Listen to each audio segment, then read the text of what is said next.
All right, there it is, fellas.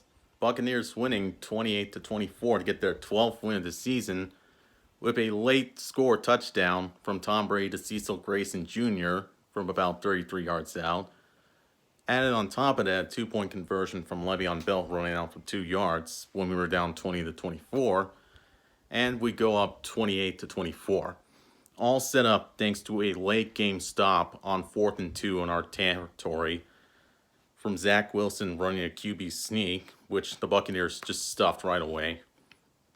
This whole entire game, we should have been dominating the Jets, but just like usual, and just like a couple of our other losses, Buccaneers were just playing down to their competition. And I'm telling you right now, we play down to our competition anymore come playoffs time, we're not going to win a playoff game. So it's incredibly vital that the Buccaneers don't take any team for granted from here on out, because the Jets running backs had a field day on the ground against us. Passing game from Zach Wilson was on point most of the time. I mean, we did get that late pitch fumble and recovery at the end of the game. That's a turnover for us, but our defense wasn't playing as strong as it usually would. And neither was our offense, for that matter. I mean, think about it. Tom Brady had another average day, over 300 yards, 3 touchdowns, 1 interception. Then we have Antonio Brown, who performed fine. Cecil Grayson Jr. was the best wide receiver for us today. Mike Evans had 4 receptions for 47 yards, which I'll give him that. That's almost halfway to his goal for another 1,000-yard season. He needs like 54 more against Carolina next week in order to get that season.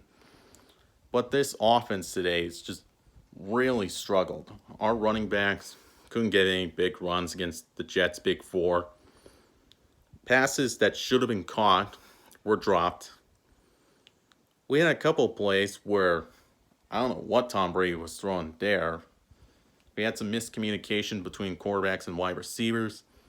And to put insult to injury during the game, when our offense was just stalling midway through the third quarter, Antonio Brown just freaked out and left the stadium. Bad sign of sportsmanship right there, if you ask me. And I'm kind of starting to get fed up with Antonio Brown's antics a little bit. Hopefully he'll keep his shit together for the playoffs, or else his days in Tampa are done. So overall, another decent game. Not playoff worthy, I'll tell you that damn much. And against the Jets, when we should have easily dominated, we struggled until the fourth quarter. So, yeah, we go 12-4. We might end up 13-4 with our win versus Carolina next week, but how long are the Buccaneers going to play down to competition until it bites them in the ass?